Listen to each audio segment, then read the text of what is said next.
Bonjour à tous, alors vidéo aujourd'hui pour parler des semis d'hiver, automne-hiver. Continue, hein, j'avais déjà commencé il y a une quinzaine de jours, je vous remettrai les dates de ce qui est déjà fait dans le descriptif. Alors ça continue, on va voir ensemble parce qu'on est au niveau des engrais verts, ça avait été mis en place en pleine terre dans le potager. Alors c'est pas, ouais, voilà, c'est pas vraiment de la production, mais je vais vous montrer à quoi ça ressemble, à quel niveau ils sont rendus. On verra du coup ce qu'il en est de tous les semis en godet qui sont faits. Ouais, c'est un peu compliqué hein, parce qu'il fait chaud quand même. Tout est en godet, mais voilà, petit truc à mettre en place. Et on va finir aussi par les limaces. Et je les avais oubliés, les limaces avec la sécheresse. Limaces escargots, ils sont revenus en même temps que l'humidité et je me suis un peu fait avoir. Allez, on voit tout ça, c'est parti.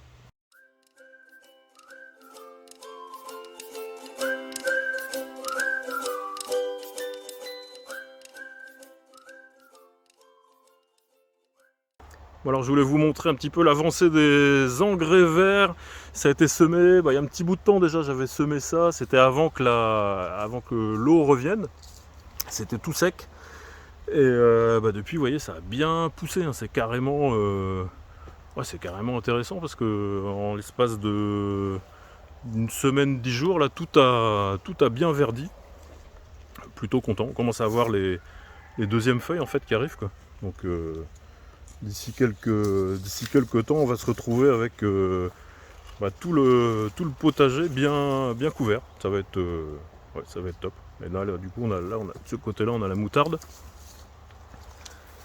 Et là-bas, on a la facélie qui pousse, hein, qui pousse pas mal.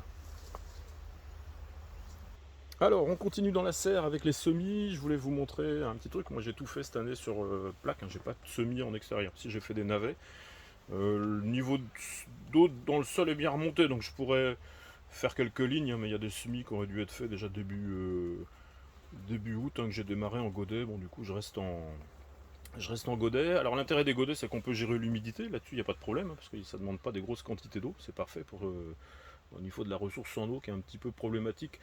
Dans pas mal de potagers encore, ça permet justement de remettre en route le potager d'été, le potager d'hiver, d'automne-hiver, sans trop de contraintes de ce niveau de ce côté-là. Par contre, là où ça peut être vraiment un souci, hein, j'en parlais, j'en discutais dans les commentaires, c'est qu'il faut faire attention en fait à la température des godets. Les godets noirs en particulier, qui sont, voilà, la plupart du temps ils sont noirs. En plein soleil, ces godets-là, ça monte à des températures de fou. Alors quand les plants sont déjà bien installés, ça les fait transpirer à bloc. Ils aiment pas tellement. Et quand ce sont des jeunes plants, ou des graines qui voudraient germer, les godets qui montent à 40-50 degrés en plein soleil, ça marche pas non plus, c'est vraiment pas bon. Donc il faut vraiment trouver un entre-deux. Il n'y a pas de solution vraiment spécifique, hein, ça dépend un petit peu de votre environnement et de votre contexte propre. Moi ici dans la serre, là où c'est en mettant les plaques au sol, donc là où la température est la plus fraîche. J'ai presque 5-10 degrés de différence entre le haut de la serre et le bas de la serre. Et en plus, je les mets dans les parties qui sont ombrées naturellement.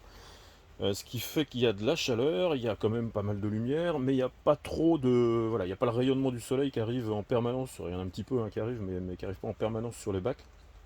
Du coup, on a des températures qui sont assez correctes. Les levées se font bien, les plants filent pas, enfin ça pousse correctement. Donc voilà, ça c'est un truc auquel il faut faire attention parce que ça peut être presque aussi compliqué de gérer les surtempératures arrivées au mois d'août que de gérer les basses températures quand on fait des semis d'hiver en janvier-février, là où c'est les gels qui peuvent poser problème.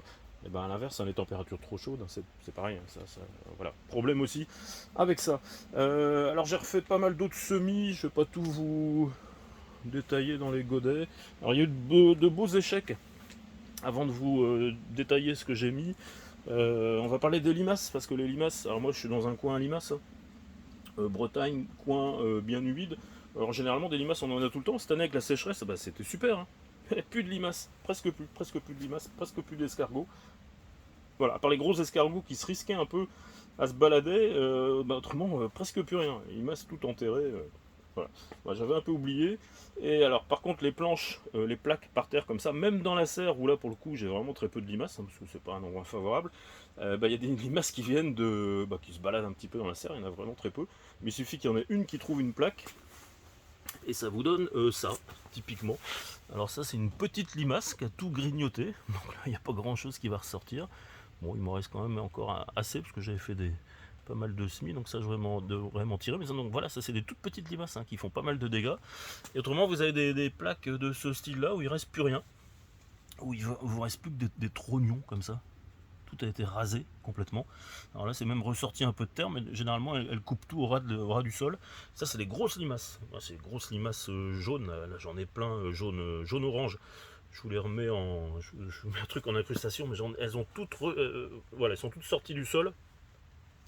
Et donc, c'est là une seule limace qui vous trouve une plaque comme ça. Elle vous ratiboise la plaque pendant la nuit en un rien de temps. Donc voilà, il faut trouver des astuces. Il faut bouger les plaques en journée, un peu à l'ombre. La chaleur, mais de l'ombre pour pas que vos plaques cuisent. Et la nuit, il ne faut pas les laisser au sol comme ça. Pour pas se faire tout manger par les limaces. Alors moi ce que je fais c'est assez simple, c'est que j'ai mon meuble à semis où je fais tous mes semis qui est ici. Et du coup je les monte pendant la nuit, j'ai mes 2-3 bacs. Alors il y a des choses qui craignent pas, faut tout ce qui est alors tout ce qui est salade, que ce soit des variétés rouges ou vertes quand elles sont petites, autant rouges quand elles sont plus grandes, les salades vont moins aller sur des salades rouges ou des scaroles rouges, mais quand elles sont petites et vertes, elles font pas de distinction. Elles grignotent tout. Le seul truc qu'elles vont pas grignoter, c'est des trucs comme la mâche. Ici j'ai fait des semis de mâche en petits godets. Voilà, ça les limaces, la mâche, ça n'intéresse pas. Donc ça, cette plaque là elle peut rester là, c'est pas un souci. Mais par contre voilà, toutes ces plaques là, voilà, faut absolument pas les laisser une nuit. Voilà, moi je le savais en plus, c'est juste que tant qu'il n'y a pas de limaces, il n'y en avait pas, mais du jour où il y en a eu, je me suis retrouvé avec 50% de pertes pour tout ce qu'avait élevé. Tout s'est fait manger. Il y a même une plaque, c'est les Lolo Rossa là. J'ai dû ressemer la plaque, elle m'avait tondu la plaque, il n'y a plus rien. Bon. Voilà, donc vigilance avec les limaces qui font leur retour, c'est bien.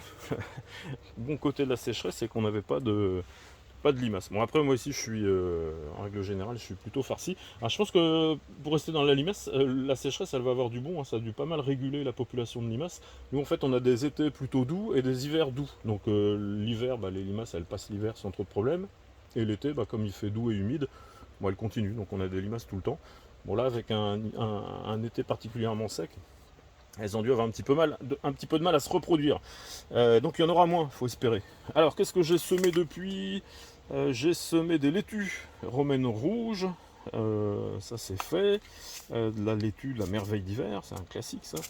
La laitue, la Lolo Rossa dont je vous parlais, je l'ai semée entre temps, mais tout s'est fait bouffer, donc j'ai ressemé.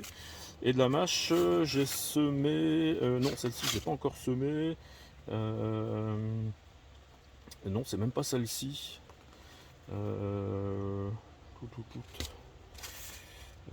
C'est pas la doucette non plus. Ouais, je ne l'ai pas prise. Je sais plus laquelle j'ai mise en place. C'est une mâche. Attendez, je vais vous dire parce que je l'ai noté sur ma petite fiche de. Ah, c'est de la match. Hop, match.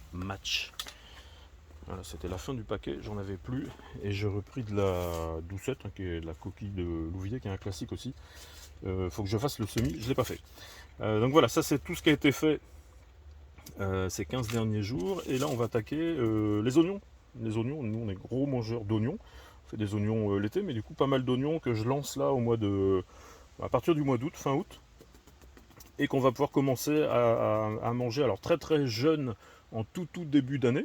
Et qui vont faire la jonction sans problème, avoir des oignons, presque des gros oignons arrivés au mois de février-mars. On commence déjà à avoir des beaux spécimens, donc c'est plutôt intéressant. Oignon blanc, ça c'est du petit oignon blanc, et du gros oignon géant, et gros oignon aussi rouge. Et alors échalion, j'avais fait des échalions. L'échalion c'est un mix entre un oignon et une échalote. Ça on peut les faire à 2 moments de l'année. Ceux-là aussi, on peut les faire aussi en pleine saison.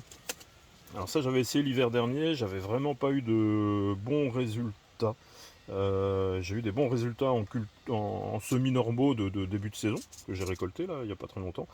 Mais par contre pour ceux que j'avais essayé de faire en oignons, échalions pendant l'hiver, c'était pas terrible. Ils n'avaient pas grossi en fait, donc c'était pas valable. Donc je pense que je vais pas le refaire, je les referai l'année prochaine, mais pas comme ça. Voilà, bah écoute, on a fait pas mal de tours. Je voulais vous montrer si les choux chinois qui sont dehors, ceux-là, à l'abri des limaces aussi. Hein. Une astuce assez bête hein, pour les limaces. C'est ça. C'est vous mettez vos plaques sur quelque chose, voilà, les trucs en plastique elles les aiment pas, alors ça les protège pas à 100% hein, des limaces, hein. Vous pourrez toujours en avoir quelques-unes, mais ça limite considérablement. Avant qu'une limace trouve les pieds de la table, arrive à monter là-dessus, s'aventure sur un terrain qui n'est pas du tout en sa faveur, passe les cageots qui sont en bois, ça généralement elles n'aiment pas trop non plus. Donc a priori voilà, là ils sont à l'abri des limaces, ça devrait pas poser trop de problèmes. Et puis de temps en temps, bah, quand il fait vraiment trop chaud dans la serre, je viens sortir aussi mes plaques ici. Et généralement, quand il fait très chaud dans la serre, c'est qu'il y a beaucoup de soleil, et du coup, je les mets à mi-ombre ici, vous voyez, sous le pommier. Donc voilà, c'est du sport, hein, mine de rien, les semis d'automne-hiver, il faut aussi pas mal les bouger. Et une toute dernière chose, je voulais vous montrer, c'est un moment important, c'est le fumier. J'ai reçu mon fumier, un gros, un gros paquet de fumier qui va pouvoir composter tout l'hiver. Alors là, ça fait un gros tas. Hein. Arrivé à son sortie d'hiver, le tas il aura diminué oh là là, de moitié facile. C'est ce qui va nourrir en partie le potager pour l'année prochaine. On commence à attaquer hein, doucement justement la préparation des amendements, les composts. Hein. On fera des vidéos à ce sujet. Bon bah voilà, je vous remercie d'avoir suivi la vidéo et puis je vous dis à la prochaine. Bye bye.